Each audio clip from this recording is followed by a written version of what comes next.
Good morning students, मैं Mukesh Saini, PGT mathematics, government senior secondary school Khori, district Rewari, आपका इस प्रसारण में स्वागत करता हूं। प्यारे बच्चों, इससे पहले वाले लेक्चर्स में हम conditional probability, law of total probability, Bayes theorem और इंडिपेंडेंट इवेंट्स के बारे में पढ़ चुके हैं। आज हम probability distribution of a random variable पढ़ेंगे। सबसे पहले हम जानना चाहेंगे कि आखिर में प्रोबेबिलिटी के लिए रैंडम वेरिएबल से हमारा मीनिंग क्या है। तो आइए इसको एक एक्सपेरिमेंट के द्वारा समझते हैं कि मान लो हमें दो कॉइन्स दिए जाते हैं और उनको टॉस करने के बाद उनका रिजल्ट हम लिखते हैं। तो जब भी हम दो कॉइन्स को टॉस करेंगे तो जो सैंपल स्पेस होगा वो होगा दो हेड या हेड टेल या टेल हेड या टेल टेल, ये सैंपल स्पेस होगा। अब अगर हमसे कहा जाए कि हम नंबर ऑफ हेड्स को काउंट करें, यहां हम काउंट करते हैं नंबर ऑफ हेड्स, तो नंबर ऑफ हेड्स कितने हो सकते हैं वो हम यहां पर काउंट करें। तो नंबर ऑफ हेड्स हो सकता है, इस एक्सपेरिमेंट को हमने जब किया है, 0 हो सकता है, 1 हो सकता है, 2 हो सकता है। तो नंबर ऑफ हेड्स में भी 0, 1 और 2, इनमें से कोई भी एक वैल्यू नंबर ऑफ हेड्स की हो सकती है। तो ये एक रैंडम वेरिएबल का एग्जाम्पल है। तो आप ये भी समझ सकते हैं कि रैंडम वेरिएबल क्या है कि किसी भी रैंडम एक्सपेरिमेंट के सैंपल स्पेस के हर इवेंट को अगर हम एक रियल नंबर के साथ जोड़ दें तो ये जो वेरिएबल है उससे हम कहते हैं रैंडम वेरिएबल। अब रैंडम वेरिएबल दो प्रकार के होंगे। एक रैंडम वेरिएबल होगा डिस्क्रीट। डिस्क्रीट रैंडम वेरिएबल ऐसा होगा जो सेलेक्टेड वैल्यू ही ले सकता है। जैसे हम इस वेरिएबल की बात करें तो यहाँ पर x की वैल्यू 0 है या 1 है या 2 है। 0 और 1 के बीच में इसकी कोई वैल्यू नहीं होती है। तो ये एक डिस्क्रीट रैंडम वेरिएबल है। और कुछ वेरिएबल ऐसे भी होते हैं जो कंटिन्यूस होते हैं, जिनकी कोई भी वैल्यू पॉसिबल है। जैसे हम अगर हाइट कैलकुलेट करें किसी क्लास के बच्चों की या वेट कैलकुलेट करें किसी क्लास के बच्चों का, तो ये एक रैंडम वेरिएबल का एग्जाम्पल होगा। अब प्रोबेबिलिटी डिस्ट्रीब्यूशन से हमारा क्या मतलब है वो भी हम समझते हैं। हमने यहाँ पर देखा कि जो नंबर ऑफ हेड्स है उनकी संख्या 0, 1 या 2 है। तो इन संख्याओं को, इस वेरिएबल को हम नॉर्मली x से डिनोट कर देते हैं। तो x की यहाँ पॉसिबल वैल्यूज़ हैं 0, 1 या 2। अगर हम इनकी कोरस्पॉन्डिंग प्रोबेबिलिटीज फाइंड कर लें, जैसे हम फाइंड करें probability of x equal to 0। x equal to 0 का मतलब है 0 हेड की प्रोबेबिलिटी फाइंड करना, और 0 हेड की प्रोबेबिलिटी का मतलब है 2 बार टेल की प्रोबेबिलिटी फाइंड करें। और दोनों टॉस पर टेल आए, दोनों एक दूसरे से इंडिपेंडेंट हैं, इसलिए इनकी प्रोबेबिलिटी आप लिख पाएंगे probability of t multiplied by probability of t, यानी 1/2 इंटू 1/2, जो कि 1/4 के इक्वल। इसी तरह से x इक्वल टू 1 का मीनिंग होगा कि एक हेड और एक टेल की प्रोबेबिलिटी हम फाइंड करें। तो ऐसा दो स्थितियों में हो सकता है कि पहले हेड आए फिर टेल, या पहले टेल फिर हेड। तो ये जो प्रोबेबिलिटी होगी 1/2 इंटू 1/2 प्लस 1/2 इंटू 1/2, इसे हम 1/4 प्लस 1/4 यानी 2/4 भी कह सकते हैं। ऐसे ही अगर हम x इक्वल टू 2 की प्रोबेबिलिटी की बात करें तो 2 अगर है hamaरे पास x की वैल्यू, इसका मतलब हुआ कि दोनों बार टॉस करने पर हेड प्राप्त हुआ। कॉरस्पॉन्डिंग प्रोबेबिलिटी होगी 1/2 इंटू 1/2 यानी 1/4। अगर इन वेरिएबल्स को और इनकी कॉरस्पॉन्डिंग प्रोबेबिलिटीज को हम एक टेबुलर फॉर्म में लिखें तो हम इस तरह से लिख सकते हैं, x जब 0 है तो उसकी प्रोबेबिलिटी जो कॉरस्पॉन्डिंग है वो 1/4 है। जब x इक्वल टू 1 है तो कॉरस्पॉन्डिंग प्रोबेबिलिटी 2/4, जिसे हम 1/2 भी लिख सकते हैं, और x इक्वल टू 2 के लिए जो कॉरस्पॉन्डिंग प्रोबेबिलिटी है वो 1/4 है। आप यहां देख रहे हैं कि जो प्रोबेबिलिटीज का सम है इन तीनों वेरिएबल्स के लिए मिलाकर वो 1 है। तो 1 को ही हमने डिस्ट्रीब्यूट किया है कि कैसे कैसे डिस्ट्रीब्यूट हो रहा है। तो इस तरह से जब भी किसी वेरिएबल के कॉरस्पॉन्डेंस में हम प्रोबेबिलिटीज लिखते हैं तो ये कहलाता है probability distribution of a random variable. अब हम शुरुआत करते हैं हमारी एक्सरसाइज 13.4 की, जहां से पहला जो क्वेश्चन है वहां पर हमें कुछ डिस्ट्रीब्यूशंस दिए हुए हैं। हमें बताना है कि क्या ये एक रैंडम प्रोबेबिलिटी डिस्ट्रीब्यूशन है या नहीं है। अगर कोई डिस्ट्रीब्यूशन रैंडम प्रोबेबिलिटी डिस्ट्रीब्यूशन है तो आपको एक बात ध्यान रखनी होगी कि प्रोबेबिलिटीज हर वेरिएबल के लिए डिफाइन होनी चाहिए, और दूसरी बात प्रोबेबिलिटीज का जो सम है वो 1 होना चाहिए। तो हम लेते हैं पहला क्वेश्चन, उसका पहला पार्ट। तो यहाँ टेबल है, पहले x की वैल्यूज हैं और corresponding values of probability. x equal to 0 के लिए प्रोबेबिलिटी 0.4 है, x इक्वल टू 1 के लिए भी प्रोबेबिलिटी 0.4 है, और x इक्वल टू 2 के लिए जो प्रोबेबिलिटी है वो 0.2। ये एक डिस्क्रीट रैंडम वेरिएबल का प्रोबेबिलिटी डिस्ट्रीब्यूशन है। यहां पर पहला हम देखते हैं कि क्या प्रोबेबिलिटीज वेल डिफाइंड है। तो प्रोबेबिलिटीज तो हर रैंडम वेरिएबल के लिए वेल डिफाइंड है, क्योंकि कोई भी प्रोबेबिलिटी नेगेटिव नहीं है, कोई भी प्रोबेबिलिटी 1 से ग्रेटर नहीं है। हर प्रोबेबिलिटी 0 और 1 के इंटरवल में ही है। तो यहां पर प्रोबेबिलिटीज का जो सम है इसे हम प्रोबेबिलिटी ऑफ पी आई लिख देते हैं। ये 1 है, 0.4 प्लस 0.4 प्लस 0.2 दैट इज 1। तो इसका मीनिंग हुआ कि ये जो डिस्ट्रीब्यूशन है ये एक प्रोबेबिलिटी डिस्ट्रीब्यूशन है रैंडम वेरिएबल का। दूसरा पार्ट है,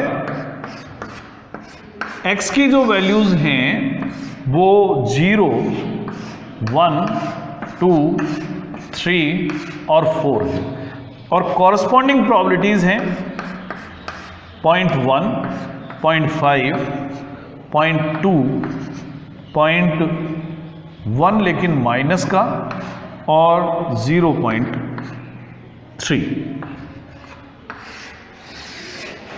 किसी भी डिस्ट्रीब्यूशन के लिए ज़रूरी है कि जो प्रोबेबिलिटीज़ हैं वो वेल डिफाइन होनी चाहिए। हमने यहाँ देखा कि जब x की वैल्यू 3 है तो कॉरस्पॉन्डिंग जो प्रोबेबिलिटी है दैट इज़ 0.1, और किसी भी इवेंट की प्रोबेबिलिटी किसी भी कंडीशन में नेगेटिव नहीं होती है। इसलिए ये जो डिस्ट्रीब्यूशन है किसी रैंडम वेरिएबल का प्रोबेबिलिटी डिस्ट्रीब्यूशन नहीं है। अब बात करते हैं थर्ड पार्ट की। थर्ड पार्ट में भी हमें एक वेरिएबल दिया गया है जिसका नाम है y, कॉरस्पॉन्डिंग वैल्यूज हैं -1, 0 और 1। इनकी कॉरस्पॉन्डिंग जो प्रोबेबिलिटीज हैं वो वैल्यूज भी हमें दी हुई हैं 0.6, 0.1 और 0.2।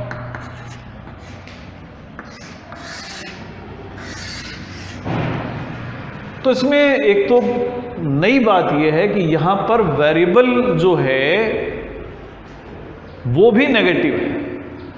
तो पहले हमें कंफर्म हो जाना चाहिए कि क्या वेरिएबल भी नेगेटिव हो सकता है। हाँ, वेरिएबल नेगेटिव हो सकता है, प्रोबेबिलिटी नेगेटिव नहीं हो सकती। जैसे फॉर एग्जांपल अगर हम किसी पर्टिकुलर प्लेस के टेम्परेचर की प्रोबेबिलिटी फाइंड करें, जैसे किसी स्थान पर 30 नवंबर को क्या टेम्परेचर रहेगा उसका रिकॉर्ड हमारे पास है, तो -1 डिग्री सेंटीग्रेड रहने का जो प्रोबेबिलिटी है वो 0.6 है, 0 डिग्री रहने का 0.1 है और 1 डिग्री रहने का 0.2 है। अब हमें ये डिसाइड करना है, तो ये तो क्लियर हो गया कि वेरिएबल नेगेटिव हो सकता है, लेकिन अब दूसरी बात है कि क्या ये रैंडम वेरिएबल का प्रोबेबिलिटी डिस्ट्रीब्यूशन है। तो यहां पर प्रोबेबिलिटीज का सम करते हैं, तो प्रोबेबिलिटीज का अगर हम सम करेंगे तो 0.6, 0.1 और 0.2 का जो सम है 0.9 है, और ये 1 के बराबर नहीं है, इसलिए ये रैंडम वेरिएबल का प्रोबेबिलिटी डिस्ट्रीब्यूशन नहीं है। अब इसी प्रकार से एक क्वेश्चन और दे रखा है, तो आप उसको आराम से इसी प्रकार से कर भी सकते हैं। अब उसके बाद आती हैं कुछ वर्ड प्रॉब्लम्स। इसमें हम शुरू करते हैं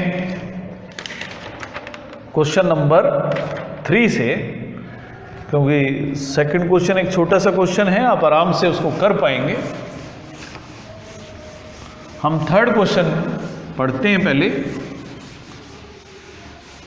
तो थर्ड क्वेश्चन है कि x represent the difference between the number of heads and number of tails when a coin is tossed 6 times. किसी कॉइन को 6 बार टॉस किया जाता है और उनके रिजल्ट्स नोट किए जाते हैं। x रिप्रेजेंट करता है कि नंबर ऑफ हेड्स में और नंबर ऑफ टेल्स में डिफरेंस कितना है। तो यहां पर हम लिखते हैं, क्वेश्चन नंबर 3 है, कॉइन को टॉस किया गया है 6 time,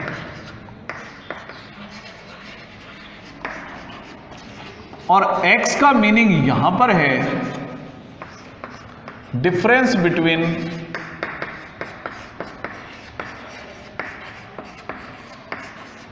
heads, number of heads and tails, difference between number of heads and tails, यानी हेड्स और टेल्स की संख्या के बीच में कितना अंतर है, वही हमारा रैंडम वेरिएबल है। तो यहां इस क्वेश्चन में सिर्फ इतना बताना है कि x की पॉसिबल वैल्यूज क्या क्या है। हम यहां पर लिखते हैं हेड्स की संख्या और उसके कॉरस्पॉन्डिंग टेल्स की संख्या, और फिर लिखते हैं हम डिफरेंस, तो यही हमारा x भी होगा। पहली पॉसिबिलिटी है कि नंबर ऑफ हेड्स 6 हो, उसके जब हेड्स की संख्या 6 होगी उस समय टेल्स की संख्या होगी 0, और डिफरेंस भी हो जाएगा 6 - 0 यानी कि 6। अगर हेड्स की संख्या है 5, टेल्स की संख्या होगी 1 और डिफरेंस होगा 5 और 1 का 4। हेड्स की संख्या 4 हो सकती है, उस स्थिति में टेल्स की संख्या 2 होगी और इन दोनों का डिफरेंस होगा 2। अगर हेड्स की संख्या 3 हुई तो टेल्स की संख्या भी 3 होगी, डिफरेंस उस समय होगा 0। हो सकता है हेड्स की संख्या 2 ही हो, अगर हेड्स 2 हुए तो टेल्स की संख्या 4 होगी, और इन दोनों का जो डिफरेंस है, डिफरेंस का मीनिंग है कि जो भी संख्या बड़ी है उसमें से छोटी को माइनस करें, यानी कि 2। हो सकता है हेड्स की संख्या 1 ही हो, उस समय टेल्स की संख्या 5 होगी और डिफरेंस होगा 4, और ये भी हो सकता है हेड्स हो ही नहीं, टेल्स हो, टेल्स 6 और डिफरेंस भी 6। तो ये है डिफरेंस की टेबल, और यही रैंडम वेरिएबल भी है। x है difference of heads and tails, वो हम पहले भी लिख चुके हैं। तो x की पॉसिबल वैल्यूज क्या क्या है? x हो सकता है 0 हो, 2 हो, 4 हो या 6 हो। तो ये x की पॉसिबल वैल्यूज का सेट हमने बना दिया है कि x की जो पॉसिबल वैल्यूज हैं 0 या 2 या 4 या 6 हो। उसके बाद में हम लिखते हैं क्वेश्चन नंबर 4। इसमें किसी कॉइन को टॉस करने के बाद में नंबर ऑफ हेड्स काउंट किए जाते हैं।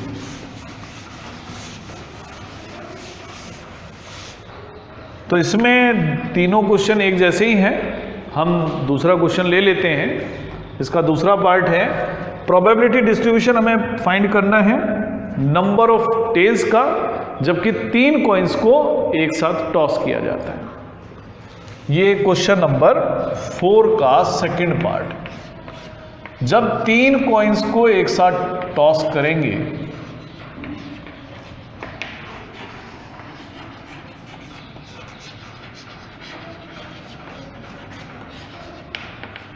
उस स्थिति में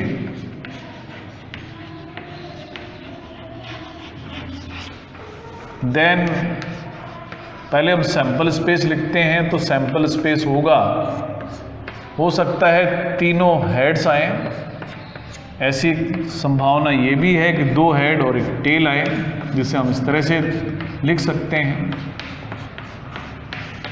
और ये भी हो सकता है कि 1 हेड 2 टेल आए।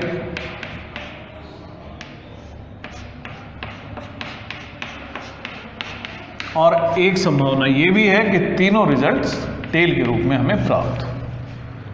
यहां पर जो डिफाइन किया गया रैंडम वेरिएबल x वो है नंबर ऑफ टेल्स। तो x जो रैंडम वेरिएबल है वो नंबर ऑफ टेल्स को शो करता है। तो नंबर ऑफ टेल्स की जो संख्या है, तो पॉसिबल वैल्यूज ऑफ x हो सकता है x की वैल्यू 0 हो या 1 हो या 2 हो या 3 हो। तो ये x की पॉसिबल वैल्यूज हैं 0, 1, 2 या 3। तो जब x इक्वल टू 0 है उस स्थिति में हम प्रोबेबिलिटी फाइंड करते हैं। x इक्वल टू 0 का मतलब है कि हमें टेल 1 भी नहीं मिला है। टेल 1 भी नहीं मिला है तो इसका मीनिंग हुआ कि तीनों बार तीनों कॉइन्स पर हेड ही मिला है। अब एक कॉइन का रिजल्ट दूसरे कॉइन के रिजल्ट को प्रभावित नहीं करता है। इसका मीनिंग हुआ कि तीनों कॉइन्स का जो टॉस है वो डिफरेंट या इंडिपेंडेंट इवेंट्स को शो करता है। यानी असल में इसका मतलब हुआ probability of head, probability of head, probability of head. तो सभी जगह हम इसी तरह से इनको कैलकुलेट करेंगे और ये होगा 1/2 इंटू 1/2 इंटू 1/2 जो कि 1/8 के इक्वल हो जाए। अब बात करते हैं x इक्वल टू 1 की। x इक्वल टू 1 का मतलब एक टेल मिलता है। अब टेल 1 मिलता है तो इसका मतलब हेड 2 मिलेंगे। तो ऐसे केसेस हम यहाँ से लेते हैं जहाँ एक टेल है। ऐसे 3 केसेस हैं, h h t plus h t h plus t h h। और पहले की तरह ही सभी इंडिपेंडेंट हैं और हर केस की प्रोबेबिलिटी 1/2 ही है। 1/2 1/2 इंटू 1/2 अगेन 1/2 1/2 1/2 और तीसरी बार भी 1/2 1/2 और 1/2 यानी टोटल 3/8। अगला जो वेरिएबल है वो x इक्वल टू 2 है जहां पर 2 टेल और 1 हेड। तो 2 टेल और 1 हेड के केसेस हम यहीं से ले लेते हैं। तो ये है probability of h t t, दूसरा है t h t की प्रोबेबिलिटी और तीसरा केस है t t h की प्रोबेबिलिटी। और ये होगा 1/2 1/2 क्योंकि हेड और टेल दोनों की ही प्रोबेबिलिटी 1/2 होती है। तो 1/2 1/2 1/2 और एक बार और, तो इन का भी सम करेंगे तो भी 3/8 ही हमें मिलेगा। अगर x इक्वल टू 3 की बात करें तो हमें मिलेगा तीनों बार टेल। और तीनों बार टेल का मतलब है probability of tail, probability of tail, probability of tail, यानी वही 1/2 इंटू 1/2 इंटू 1/2 यानी 1/8। तो हम सभी वेरिएबल्स के कोरस्पॉन्डेंस में प्रोबेबिलिटीज फाइंड कर चुके हैं। तो प्रोबेबिलिटी डिस्ट्रीब्यूशन होगा, प्रोबेबिलिटी डिस्ट्रीब्यूशन को हम इस तरह से शो कर देंगे।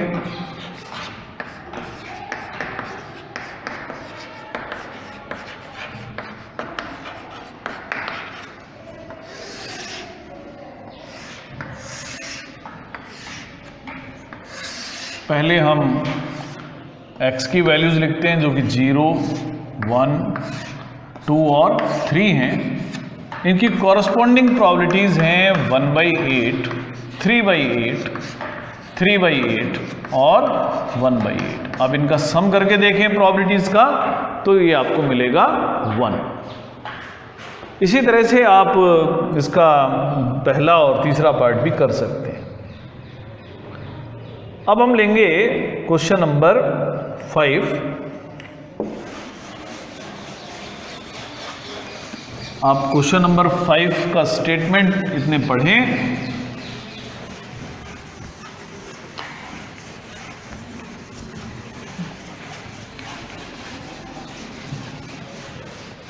फिफ्थ क्वेश्चन है कि find the probability distribution of number of successes in 2 tosses of a die where success is defined as। हम इसका पहला पार्ट कर लेते हैं।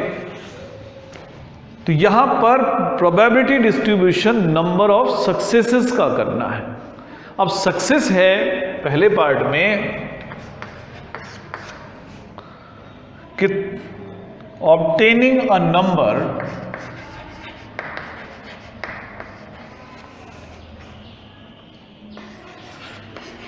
Greater than 4 is success.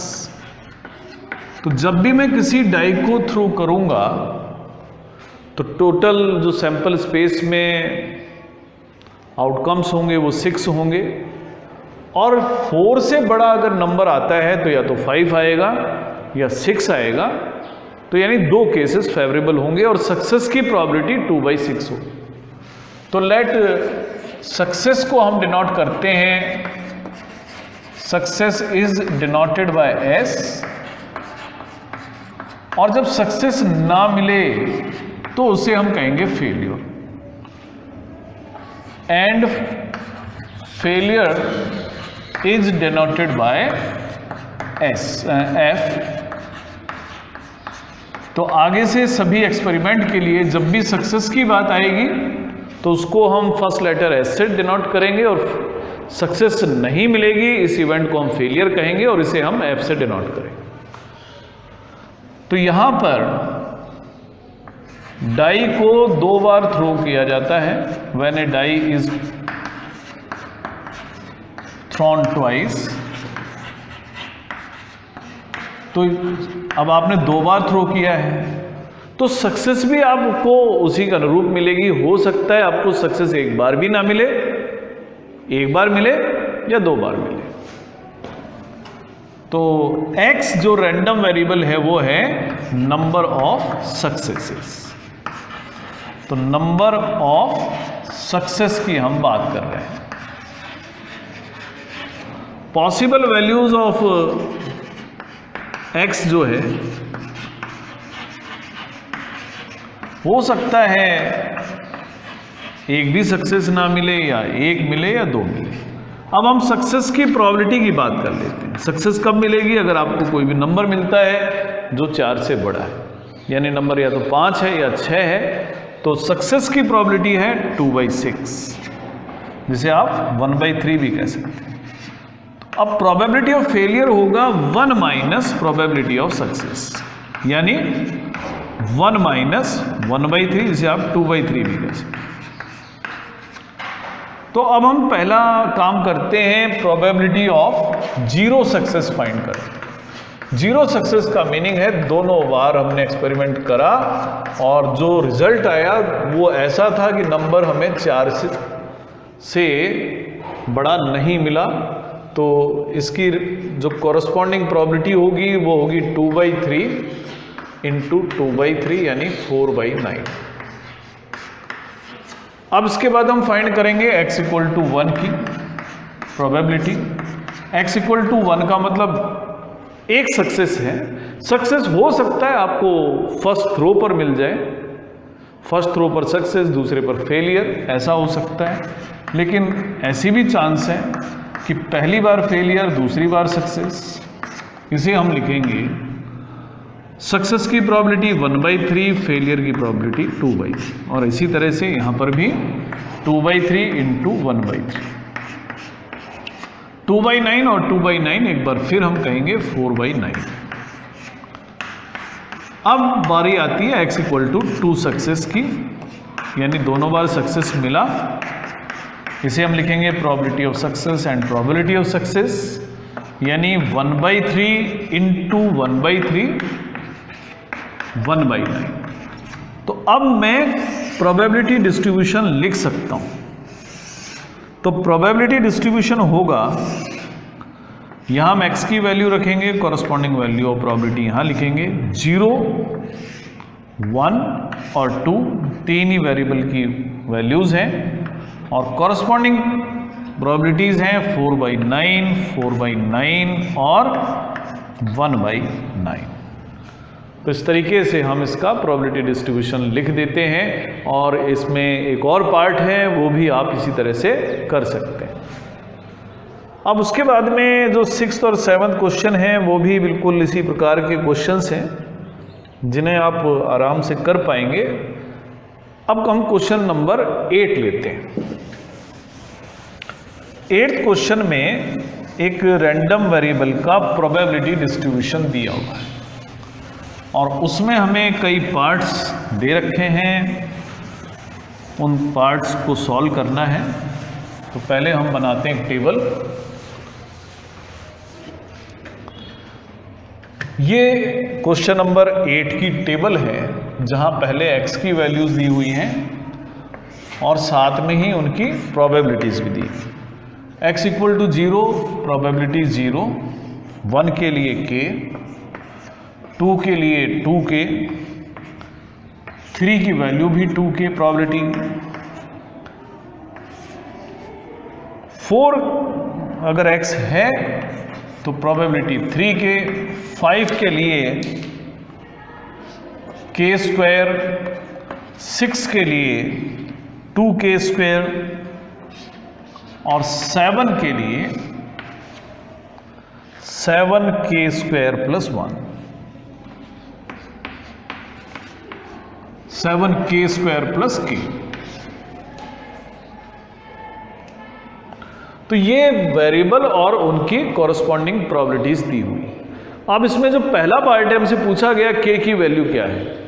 तो k की वैल्यू के लिए यहां पर हम बता सकते हैं कि सम ऑफ प्रोबेबिलिटीज, जिसे हम समेशन ऑफ pi लिखेंगे, वो हमेशा 1 होता है, यानी k 0 को हम छोड़ देते हैं, k, 2k, 2k, 3k, k², 2k², 7k² + k, ये सब को जोड़ने पर हमें 1 मिलेगा। इनको हम इकट्ठा करते हैं। पहले k² की टर्म है, 3 टर्म है k² की, जिनका सम है 10k²। k की टर्म है k, 2k and 3k, 5k, 8k और 9k, और ये मिलकर होता है 1। यानी आप कह सकते हैं 10k² + 9k - 1 = 0 है। इसके हम करते हैं फैक्टर होंगे 10k - k - 1 = 0। 10k हम कॉमन लेंगे तो मिलेगा k + 1, -1 कॉमन लेंगे तो भी हमें मिलेगा k + 1 = 0। अब k + 1 हम कॉमन ले लेते हैं, तो k + 1 कॉमन लेने के बाद हमें मिलेगा 10k - 1 = 0। तो k की जो वैल्यू है या तो -1 है, या k की जो वैल्यू हमें मिलेगी 10k - 1 को 0 रखने पर 1/10। मैथमेटिकली जब किसी इक्वेशन को आप सॉल्व करेंगे, दोनों वैल्यूज पॉसिबल है, लेकिन अगर आप इसकी फिजिबिलिटी देखें, क्योंकि हम यहाँ इसको स्टडी कर रहे हैं प्रोबेबिलिटी के रेफरेंस में, और k किसी इवेंट की प्रोबेबिलिटी को रिप्रेजेंट कर रहा है, इसलिए k की वैल्यू -1 यहाँ पॉसिबल नहीं है। तो k की एक ही वैल्यू पॉसिबल है, और वो है 1/10। तो k मिला हमें 1/10। तो ये पहला पार्ट हमारा पूरा होता है। दूसरा पार्ट है कि अब हमें बताना है कि x अगर 3 से लेस है तो प्रोबेबिलिटी क्या, x लेस देन 3 की प्रोबेबिलिटी। x अगर 3 से लेस है तो x की वैल्यू 0 हो सकती है या x इक्वल टू 1 हो सकता है और या x की वैल्यू 2 हो सकती है। x अगर 0 है तो प्रोबेबिलिटी 0 है, 1 की प्रोबेबिलिटी k है और 2 की प्रोबेबिलिटी 2k, यानी 3k। k आपको मालूम है 1/10 है, तो आंसर हुआ आपका 3/10। तीसरा पार्ट है, अगर x 6 से ग्रेटर है, x अगर 6 से बड़ा है तो केवल एक ही वैल्यू पॉसिबल है कि x की वैल्यू 7 होगी और x इक्वल टू 7 की जो प्रोबेबिलिटी वो 7k² प्लस k है, यानी 7 इंटू 1/100 प्लस 1/10। आप इसको सॉल्व कर लें तो 7 प्लस 10 यानी 17/100।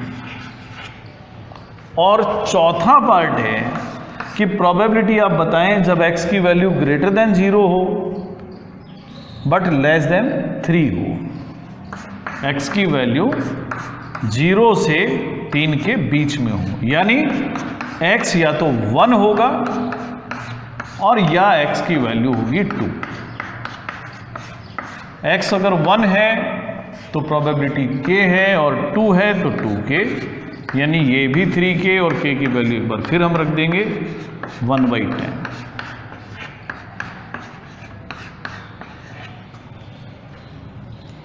तो प्यारे बच्चों, आज हमने प्रोबेबिलिटी डिस्ट्रीब्यूशन की कुछ प्रॉब्लम्स ली हैं। आप इनकी अच्छी तरह से प्रैक्टिस करें। आज के लिए इतना ही, धन्यवाद।